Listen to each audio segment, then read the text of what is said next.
आकाशवाणी से प्रस्तुत है समाचार प्रभात।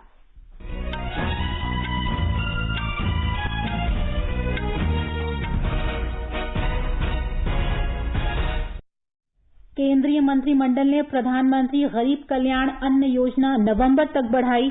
इससे 80 करोड़ लोग लाभान्वित होंगे। सरकार कोविड महामारी को देखते हुए कर्मचारी भविष्य निधि के लिए नियोक्ता और कर्मचारी दोनों के अंशदान का भुगतान अगस्त तक करेगी। प्रधानमंत्री नरेंद्र मोदी आज 3 दिवसीय इंडिया ग्लोबल वीक 2020 का उद्घाटन करेंगे। वे वीडियो कॉन्फ्रेंस के माध्यम से वाराणसी के सामाजिक संगठनों के प्रतिनिधियों से भी बातचीत करेंगे। देश में कोरोना वायरस के संक्रमण से 4,56,000 से अधिक लोग स्वस्थ हुए और जम्मू कश्मीर के बांदीपोरा में आतंकी हमले में भारतीय जनता पार्टी के पूर्व जिला अध्यक्ष की मौत। आतंकवादियों की धरपकड़ के लिए व्यापक तलाशी शुरू।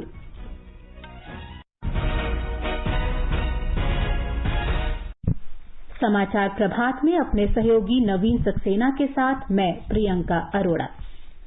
प्रधानमंत्री की अध्यक्षता में कल हुई केंद्रीय मंत्रिमंडल की बैठक में कई बड़े फैसले लिए गए।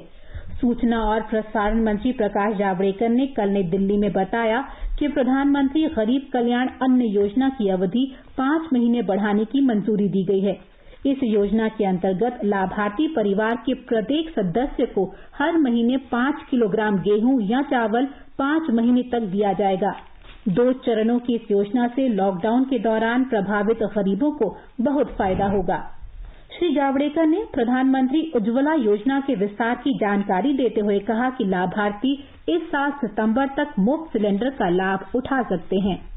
जो उज्ज्वला के गैस लेने वाली 7 करोड़ 40 लाख महिलाएं हैं, उन लोगों को 3 सिलेंडर फ्री देने का ऐलान किया था। लेकिन आपको पता है, हर महीने एक सिलेंडर सबको लगता ही है, ऐसा नहीं। इसलिए पहला सिलेंडर तुरंत लोगों ने लिया, अनेक लोगों ने दूसरा भी लिया, लेकिन तीसरा तुरंत 3 महीने का पीरियड में नहीं लगा है।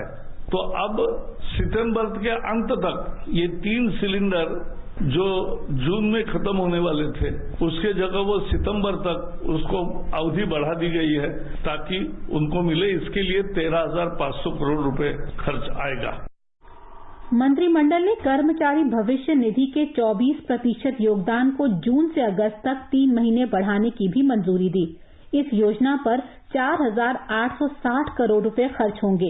इससे देश के 72 लाख से अधिक कर्मचारी लाभान्वित होंगे। श्री जावड़ेकर ने कहा कि सरकार कर्मचारी और नियोक्ता दोनों के अंशदान के लिए योगदान देगी। मंत्रिमंडल ने प्रधानमंत्री आवास योजना के तहत उप योजना के रूप में गरीबों और शहरी प्रवासियों के लिए किफायती किराए के आवास परिसरों के निर्माण को भी मंजूरी दी है। इस योजना के तहत लगभग 3,50,000 लोगों को 1,08,000 सिंगल बेडरूम फ्लैट दिए जाएंगे। केंद्रीय मंत्रिमंडल ने एक नई Akhil Bharatiya central sector scheme कृषि अवसंरचना कोष को भी मंजूरी दी है। इस योजना के तहत फसल के बाद प्रबंधन के लिए व्यावहारिक परियोजनाओं में निवेश के लिए एक मध्यम और दीर्घकालिक ऋण वित्त पोषण की सुविधा दी जाएगी। कृषि और किसान कल्याण मंत्री नरेंद्र सिंह तोमर ने कहा कि ये योजना बहुत क्रांतिकारी साबित होगी। यह योजना भारत के कृषि क्षेत्र में आमूलचूल बदलाव लाने में सहायक होगी। इस परियोजना में 1 लाख करोड़ के ऋण बैंक, वित्तीय संस्थाएं द्वारा cooperative society, FPO, SHG, startup, कृषि उद्यमी या राज्य सरकारों के और अन्य एजेंसियां द्वारा प्रायोजित पीपीपी प्रोजेक्ट दिए जाएंगे। इनमें 2 करोड़ रुपए की ऋण की उपलब्धता होगी, लेकिन 2 करोड़ से अधिक भी बड़े प्रोजेक्ट बनाए जा सकते हैं। इस योजना की अवधि वित्त वर्ष 2020 से 2029 तक 10 वर्षों के लिए होगी। इसके तहत चालू वर्ष में 10,000 करोड़ रुपए की मंजूरी के साथ अगले 4 वर्षों में ऋणों का भुगतान किया जाएगा और अगले 3 वित्त वर्षों में 30,000 करोड़ रुपए वितरित किए जाएंगे। केंद्र सरकार ने 15वें वित्त आयोग की सिफारिश के अनुसार 14 राज्यों के लिए चौथी मासिक किस्त के तौर पर 6,195 करोड़ 8 लाख रुपए की राशि जारी कर दी है। वित्त मंत्रालय ने ट्वीट कर कहा कि इससे इन राज्यों के लिए कोरोना संकट के दौरान अतिरिक्त संसाधन उपलब्ध होंगे। प्रधानमंत्री नरेंद्र मोदी आज इंडिया ग्लोबल वीक 2020 के उद्घाटन समारोह को संबोधित करेंगे। 3 दिन के इस वर्चुअल सम्मेलन का विषय है पुनः प्रवर्तक बने भारत और बेहतर नया विश्व। इस आयोजन में 30 देशों से 5,000 वैश्विक भागीदार शामिल होंगे। इस वर्चुअल कॉन्फ्रेंस के 75 सत्रों को 250 वक्ता संबोधित करेंगे। इसमें विदेश मंत्री डॉक्टर एस जयशंकर तथा रेल और वाणिज्य तथा उद्योग मंत्री पीयूष गोयल, जम्मू कश्मीर के उपराज्यपाल जीसी मुर्मू, ईशा फाउंडेशन के संस्थापक सदगुरु, आध्यात्मिक गुरु श्री श्री रविशंकर, ब्रिटेन के विदेश मंत्री डोमिनिक राब और भारत में अमरीका के राजदूत केन जस्टर भी शामिल होंगे। प्रधानमंत्री आज वीडियो कॉन्फ्रेंस के माध्यम से उत्तर प्रदेश में अपने संसदीय निर्वाचन क्षेत्र वाराणसी के सामाजिक संगठनों के प्रतिनिधियों के साथ बातचीत करेंगे। वो लॉकडाउन के दौरान उनके अनुभवों और जरूरतमंद लोगों की मदद करने के उनके प्रयासों के बारे में चर्चा करेंगे। ब्यौरा हमारे संवाददाता से।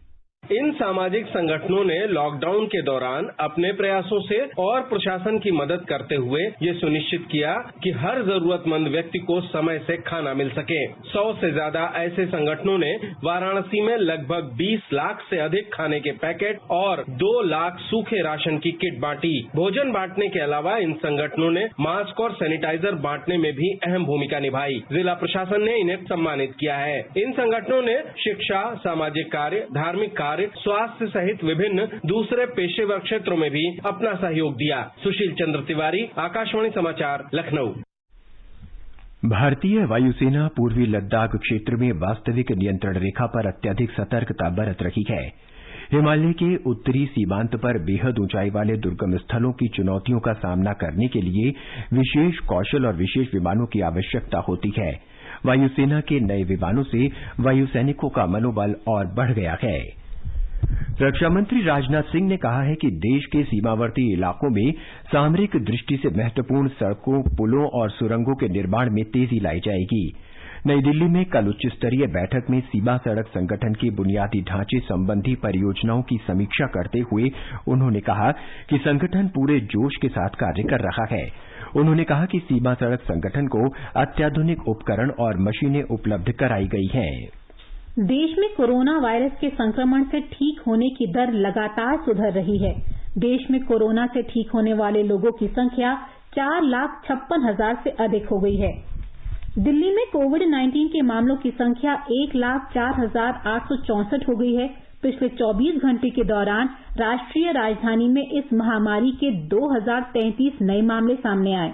दिल्ली सरकार ने पुष्टि की है कि वायरस संक्रमित 78,199 लोग अब तक ठीक हो चुके हैं। पिछले एक दिन में 3,982 मरीज स्वस्थ हुए हैं। कोरोना से 48 और लोगों की मृत्यु के साथ मृतकों की संख्या बढ़कर 3,213 हो गई है। राष्ट्रीय राजधानी में अब 23,452 सक्रिय मामले हैं। मध्य प्रदेश में पिछले 24 घंटों के दौरान कोविड-19 400 नए मामले सामने आने से संक्रमित व्यक्तियों की संख्या बढ़कर 16,036 हो गई है। राज्य में अब तक 629 लोगों की मौत हुई है। राज्य में 1,313 कंटेनमेंट जोन बनाए गए हैं। बिहार में कोविड-19 से संक्रमित लोगों की बढ़ती संख्या को ध्यान में रखते हुए भागलपुर में आज से 16 जुलाई तक लॉकडाउन लागू कर दिया गया है। कोरोना संक्रमित मरीजों की संख्या में तेजी से हो रही वृद्धि को देखते हुए पटना, पूर्णिया और कैमूर में कल से 7 दिनों का लॉकडाउन लागू होगा। बक्सर और नवादा में 3 दिनों के लिए लॉकडाउन का आदेश दिया गया है। इस दौरान सभी सरकारी और निजी कार्यालय बंद रहेंगे। धार्मिक स्थलों को भी बंद रखने का निर्देश दिया गया है। सुबह 6 बजे से 10 बजे और शाम 4 बजे से 7 बजे तक अनिवार्य सेवाएं की दुकानें खुली रहेंगी ताकि लोग जरूरत के सामान खरीद सकें। राज्य सरकार ने आम लोगों से अपील की है कि जब जरूरी काम हो तभी घर से बाहर निकलें। इस बीच राज्य में पॉजिटिव मामलों की संख्या बढ़कर 13,274 हो गई है। 35 जिलों में एक दिन में रिकॉर्ड संख्या में 749 कोरोना संक्रमित मिले हैं। मुजफ्फरपुर में वैशाली की सांसद वीना देवी भी संक्रमित हो गई हैं। पिछले 24 घंटों के दौरान मुख्यमंत्री आवास में तैनात हवलदार समेत 10 कोरोना संक्रमित लोगों की मौत हो गई। इसके साथ ही मृतकों की संख्या बढ़कर 100 से अधिक हो गई है। आकाशवाणी समाचार के लिए पटना से कृष्ण कुमार लाल। गुजरात में पिछले 24 घंटों में 783 लोगों में कोरोना की पुष्टि हुई। राज्य में कोविड संक्रमित लोगों की संख्या 38,419 हो गई है। हमारे संवाददाता ने सूत्रों के हवाले से बताया है कि कल 16 मरीजों की मौत होने के साथ ही राज्य में कोविड से मृतकों की संख्या 1,995 तक पहुंच गई है। पिछले 24 घंटों में सामने आए संक्रमण के 783 नए मामलों में से 215 अकेले सूरत में पाए गए, जबकि अहमदाबाद में 149 नए मामले सामने आए। आधिकारिक सूत्रों के अनुसार राज्य में 9,111 सक्रिय मामलों में से 67 मरीजों की स्थिति गंभीर है और उन्हें वेंटिलेटर पर रखा गया है। पिछले 24 घंटों में राज्य में 569 मरीजों को अस्पतालों से छुट्टी दी गई। इसके साथ ही ठीक होकर छुट्टी पाने वाले मरीजों की कुल संख्या 27,313 हो गई है। राज्य में 4,33,000 से अधिक लोगों को कोविड-19 के लिए परीक्षण किया जा चुका है। इस बीच अहमदाबाद नगर निगम ने शहर के 10 और क्षेत्रों को माइक्रो कंटेनमेंट जोन में शामिल किया है। आज से इन क्षेत्रों में घर घर जांच और परीक्षण शुरू किया जाएगा। योगेश पंड्या, आकाशवाणी समाचार, अहमदाबाद। इस बीच गुजरात सरकार ने गिर, बरदा और आलेच के वन क्षेत्रों में रह रही राजबरी, भारवाड़ और चारण जातियों के पात्र लाभार्थियों के संबंध में निर्णय के लिए 5 सदस्यों का एक आयोग गठित किया है। मुख्यमंत्री विजय रूपाणी की अध्यक्षता में कल मंत्रिमंडल की बैठक में यह निर्णय लिया गया।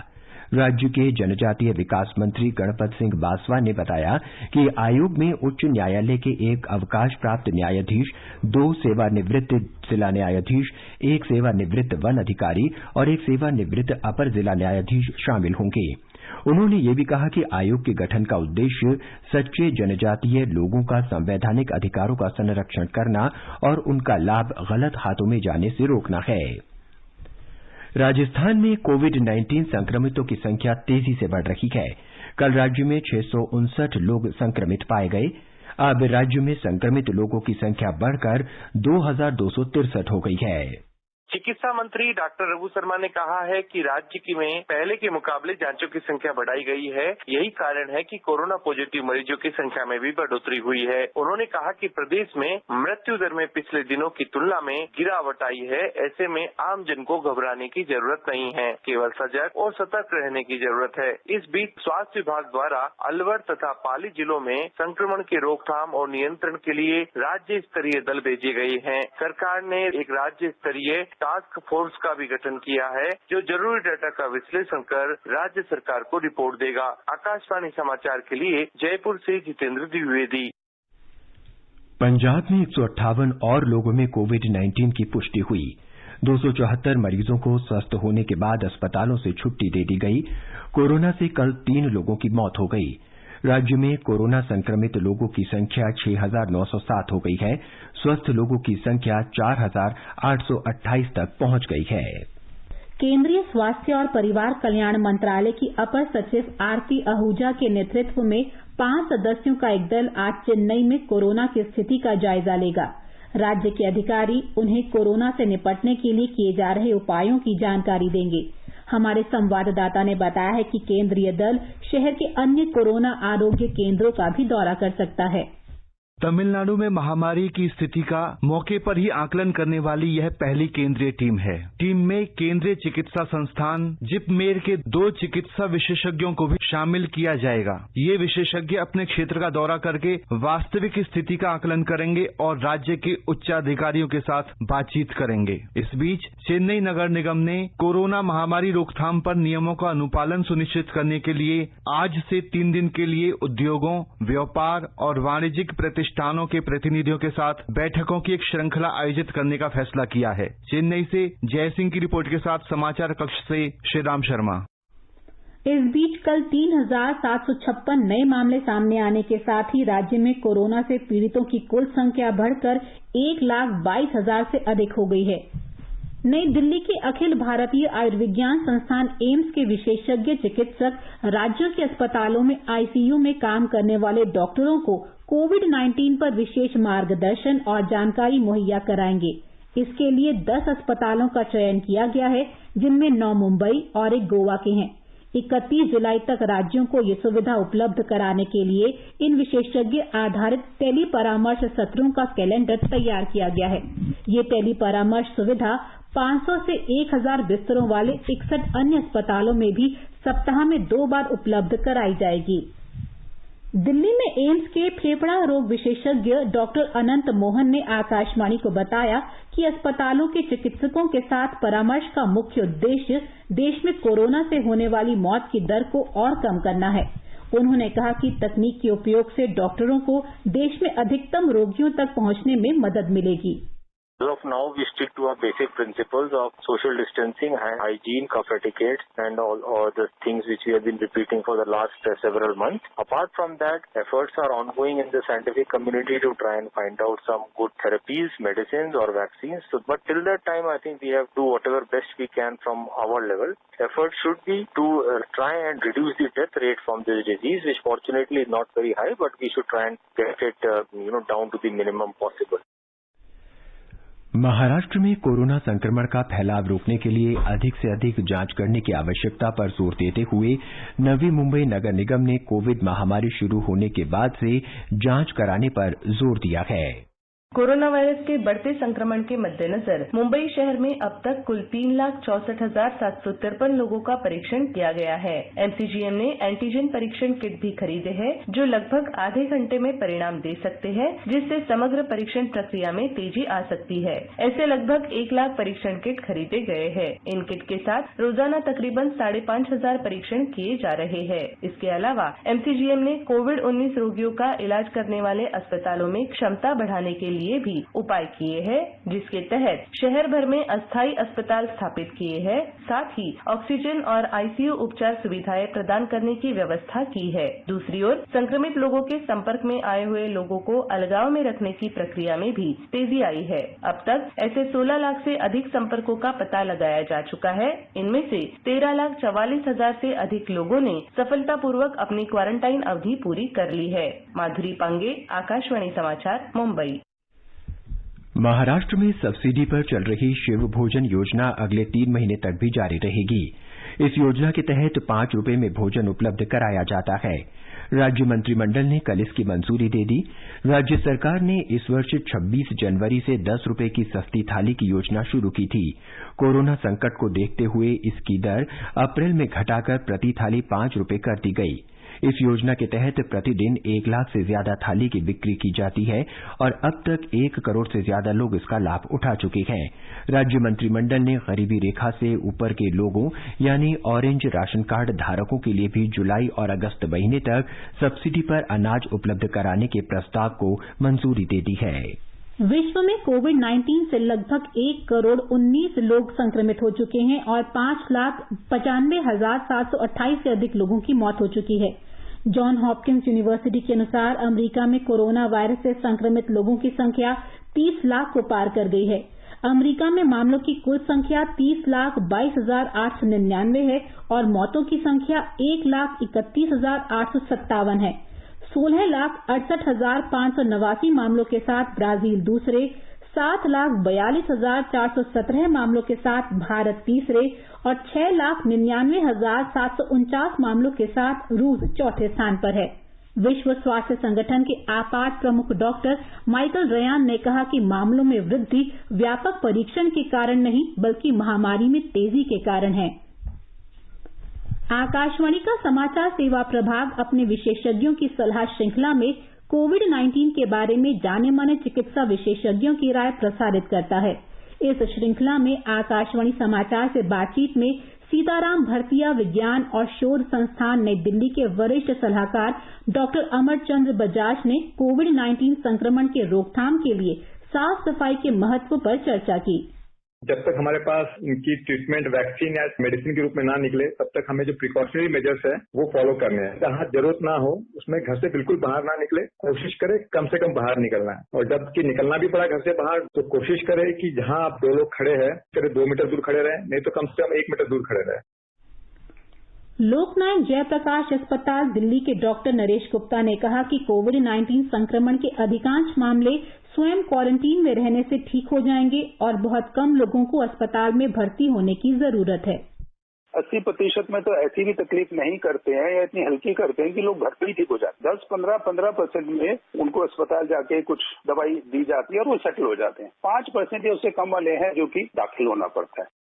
भारतीय प्रौद्योगिकी संस्थान पूर्व छात्र परिषद ने कोविड-19 और मरीजों के डेटा विश्लेषण के बारे में संयुक्त अनुसंधान करने के लिए वैज्ञानिक और औद्योगिक अनुसंधान परिषद के institutes of genomics and integrative biology के साथ एक समझौते पर हस्ताक्षर किए हैं। ये उल्लेखनीय है कि परिषद विश्व की सबसे बड़ी आणविक नैदानिक प्रयोगशाला मेगालैब मुंबई तैयार कर रहा है। परिषद ने 8,500 से अधिक मरीजों का इमेजिंग डाटा दिया है। ये मरीज वर्ली के भारतीय राष्ट्रीय स्पोर्ट्स क्लब में तैयार किए गए कोविड देखभाल सुविधा केंद्र में भर्ती थे। आईआईटी पूर्व छात्र परिषद के अध्यक्ष रवि शर्मा ने कहा है कि इस भागीदारी से केवल एक विश्व स्तरीय जांच प्रणाली और उपचार ही नहीं होगा, बल्कि इससे वैश्विक डाटा भी तैयार होगा। आगे बढ़ने से पहले एक नजर फिर से मुख्य समाचारों पर। केंद्रीय मंत्रिमंडल ने प्रधानमंत्री गरीब कल्याण अन्न योजना नवंबर तक बढ़ाई। इससे 80 करोड़ लोग लाभान्वित होंगे। सरकार कोविड महामारी को देखते हुए कर्मचारी भविष्य निधि के लिए नियोक्ता और कर्मचारी दोनों के अंशदान का भुगतान अगस्त तक करेगी। प्रधानमंत्री नरेंद्र मोदी आज 3 दिवसीय इंडिया ग्लोबल वीक 2020 का उद्घाटन करेंगे। वे वीडियो कॉन्फ्रेंस के माध्यम से वाराणसी के सामाजिक संगठनों के प्रतिनिधियों से भी बातचीत करेंगे। देश में कोरोना वायरस के संक्रमण से 4,56,000 से अधिक लोग स्वस्थ हुए और जम्मू कश्मीर के बांदीपोरा में आतंकी हमले में भारतीय जनता पार्टी के पूर्व जिला अध्यक्ष की मौत। आतंकवादियों की धरपकड़ के लिए व्यापक तलाशी शुरू। जम्मू कश्मीर के बांदीपोरा शहर में भारतीय जनता पार्टी के एक नेता, उनके भाई और पिता की आतंकियों ने कल रात 9 बजे गोली मारकर हत्या कर दी। पुलिस के अनुसार ये घटना पार्टी के पूर्व जिला अध्यक्ष वसीम बारी की दुकान पर हुई, जब मोटरसाइकिल पर सवार कुछ आतंकियों ने तीनों पर हमला कर दिया। जम्मू कश्मीर के पुलिस महानिदेशक दिलबाग सिंह ने बताया कि घटना के समय वसीम बारी और उनके परिवार के सदस्य अपने आवास में ही बनी दुकान पर थे। इस बीच बांदीपोरा पुलिस वसीम बारी के 8 निजी सुरक्षा गार्डों सहित कम से कम 10 पुलिसकर्मियों को हिरासत में लेकर ये पूछताछ कर रही है कि वो घटना के वक्त मौजूद क्यों नहीं थे। इलाके की घेराबंदी कर दी गई है और हत्यारों की धरपकड़ के लिए व्यापक अभियान चलाया जा रहा है। प्रधानमंत्री नरेंद्र मोदी ने वसीम बारी की नृशंस हत्या पर शोक व्यक्त किया है। भारतीय जनता पार्टी के अध्यक्ष जेपी नड्डा ने वसीम बारी और उनके परिवार के सदस्यों की मौत को पार्टी के लिए एक बहुत बड़ी क्षति बताया है। उन्होंने कहा कि श्री बारी और उनके परिजनों का बलिदान व्यर्थ नहीं जाएगा। रेल मंत्री पीयूष गोयल ने भारतीय रेलवे के निजीकरण के दावों का खंडन किया है। उन्होंने कहा कि भारतीय रेलवे की सभी मौजूदा सेवाएं चालू रहेंगी और रेलवे का किसी भी तरह से निजीकरण नहीं किया जा रहा है। श्री गोयल ने बताया कि 151 अतिरिक्त आधुनिक रेलगाड़ियां निजी भागीदारी के साथ 109 मार्गों पर परिचालन करेंगी। उन्होंने कहा कि इन अतिरिक्त सेवाओं का अन्य ट्रेनों के कामकाज पर कोई असर नहीं पड़ेगा, बल्कि इससे देश में रोजगार के और अधिक अवसर पैदा होंगे। दक्षिण पूर्व सेंट्रल रेलवे छत्तीसगढ़ में रायपुर रेलखंड पर सौर ऊर्जा से रेल चलाने की तैयारी कर रहा है। ब्यौरा हमारे संवाददाता से। रायपुर रेल मंडल द्वारा छत्तीसगढ़ के चरौदा भिलाई इलाके में railway energy management company limited के सहयोग से 50 मेगावाट का सोलर प्लांट स्थापित किया जा रहा है। रेलवे ने इसके लिए लगभग 122 हेक्टेयर भूमि 27 साल की लीज पर दी है। अगले साल मार्च से इस सोलर पावर प्लांट से बिजली का उत्पादन शुरू होने की उम्मीद है। इस प्लांट द्वारा हर रोज लगभग 2.5 लाख यूनिट बिजली उपलब्ध कराई जाएगी। इससे पैदा होने वाली बिजली का इस्तेमाल रायपुर रेल मंडल अपनी कुछ ट्रेनों के संचालन में करेगा। सौर ऊर्जा के इस्तेमाल से रेलवे को अगले 25 साल में करीब 360 करोड़ रुपए की बचत होगी। सौर ऊर्जा के उपयोग से न सिर्फ राजस्व की बचत होगी, बल्कि रेलवे में हरित ऊर्जा को भी बढ़ावा मिलेगा। विकल्प शुक्ला, आकाशवाणी समाचार, रायपुर। और अब एक नजर आज के मौसम के पूर्वानुमान पर। राष्ट्रीय राजधानी दिल्ली में हल्की बारिश के साथ बादल छाए रहने की उम्मीद है। न्यूनतम तापमान 26 डिग्री सेल्सियस रिकॉर्ड हुआ, जबकि अधिकतम तापमान 34 डिग्री सेल्सियस तक रहने की संभावना है। मुंबई में मौसम विभाग ने आमतौर पर बादल छाए रहने और बारिश होने का अनुमान लगाया है। न्यूनतम तापमान 28 डिग्री सेल्सियस रहा, जबकि अधिकतम तापमान 31 डिग्री के आसपास रहेगा। चेन्नई में तापमान 27 और 37 डिग्री सेल्सियस के बीच रह सकता है। कोलकाता में बादल छाए रहने और 1 या 2 स्थानों पर बौछारें पड़ने या गरज के साथ छींटे पड़ने की उम्मीद है। केंद्र शासित प्रदेश जम्मू कश्मीर के जम्मू में न्यूनतम तापमान 24 डिग्री सेल्सियस दर्ज किया गया। अधिकतम 36 डिग्री तक जा सकता है। श्रीनगर में तापमान 16 से 31 डिग्री सेल्सियस के बीच रहेगा। आसमान साफ रहेगा। गिलगित में न्यूनतम तापमान 18 डिग्री सेल्सियस रहा। अधिकतम तापमान 31 डिग्री सेल्सियस के आसपास रहेगा। मुजफ्फराबाद में 1 या 2 स्थानों पर बारिश या गरज के साथ छींटे पड़ सकते हैं। न्यूनतम तापमान 26 डिग्री सेल्सियस रिकॉर्ड किया गया। अधिकतम तापमान 37 डिग्री तक रहेगा। अहमदाबाद में आमतौर पर बादल छाए रहेंगे और हल्की वर्षा हो सकती है। भोपाल में गरज के साथ बिजली गिरने की आशंका है। पटना में बादल छाए रहने और 1 या 2 स्थानों पर बारिश और गरज के साथ छींटे पड़ सकते हैं। समाचार कक्ष से मैं चंद्रशेखर शर्मा। ये समाचार हमारी वेबसाइट newsonair.com/hindi पर भी उपलब्ध हैं। और अब नवीन से सुनिए आज के समाचार पत्रों की सुर्खियां। प्रियंका चीनी सैनिकों ने खाली किया हॉट स्प्रिंग का इलाका दैनिक जागरण सहित सभी अखबारों में प्रमुखता से है। अमर उजाला ने बताया है गोगरा में आज पूरी हो सकती है पीछे हटने की प्रक्रिया। तनातनी वाले सभी इलाकों से हटेंगी दोनों सेनाएं। नवभारत टाइम्स की खबर है भारतीय सेना में सभी अफसरों और जवानों के लिए प्रतिबंधित हुए फेसबुक, इंस्टाग्राम सहित 89 ऐप। दैनिक भास्कर ने अमरीकी खुफिया एजेंसी के हवाले से लिखा है चीन अपने ऐप के जरिए आर्थिक जासूसी, पैसों और डेटा की चोरी कर रहा है।